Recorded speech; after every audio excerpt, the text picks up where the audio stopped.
मुख्यमंत्री आतिशी गुरु नानक जयंतीना पावन अवसर पर गुरुद्वारा श्री रकाबगंज साहिब में प्रार्थना करवा पहुंच्या। दिल्लीना मुख्यमंत्री आतिशी गुरु नानक जयंतीना पावन अवसर पर गुरुद्वारा श्री रकाबगंज साहिब में प्रार्थना करवा माटे पहुंच्या हता।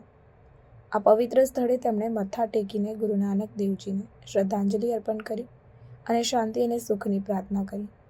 ગુરુદ્વારા શ્રી રકાબગંજ સાહિબ દિલ્હીના મહત્વપૂર્ણ ધાર્મિક સ્થળોમાંનું એક છે।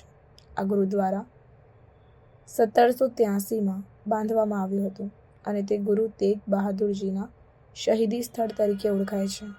ગુરુ નાનક જયંતિ પર અહીં વિશેષ કાર્યક્રમો અને પ્રાર્થનાઓનું આયોજન કરવામાં આવે છે, જેમાં હજારો શ્રદ્ધાળુઓ ભાગ લે છે।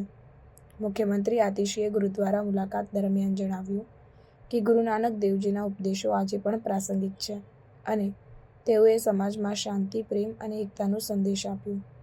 તેમણે વધુમાં જણાવ્યું કે ગુરુ નાનક દેવજીના જીવનમાંથી આપણે સહનશીલતા અને માનવતાના મૂલ્યો શીખવા જોઈએ। મુખ્યમંત્રી આતિશીએ ગુરુદ્વારામાં પ્રાર્થના કરી અને લંગર સેવામાં ભાગ લીધો।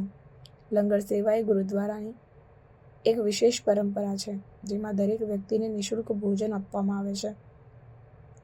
આ સેવા દ્વારા સમાનતા અને માનવતાના મૂલ્યોને પ્રોત્સાહન મળે છે।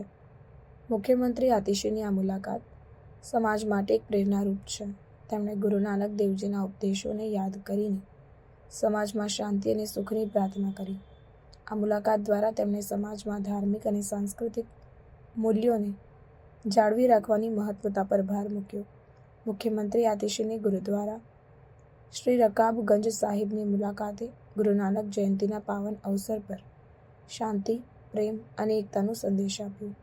આ મુલાકાત દ્વારા તેમણે સમાજમાં ધાર્મિક અને સાંસ્કૃતિક મૂલ્યોને જાળવી રાખવાની મહત્વતા પર ભાર મૂક્યો। आज गुरु नानक देव जी के जन्मदिन पर, गुरुपूरब पर सभी देशवासियों को लख लख बधाइयाँ।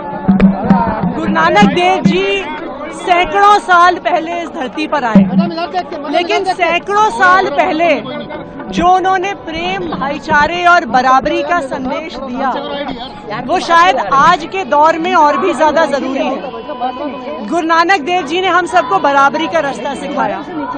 उन्होंने हमें सिखाया कि कोई बड़ा नहीं होता, कोई छोटा नहीं होता, कोई एक धर्म का नहीं होता, कोई दूसरे धर्म का नहीं होता, सब इंसान बराबर है।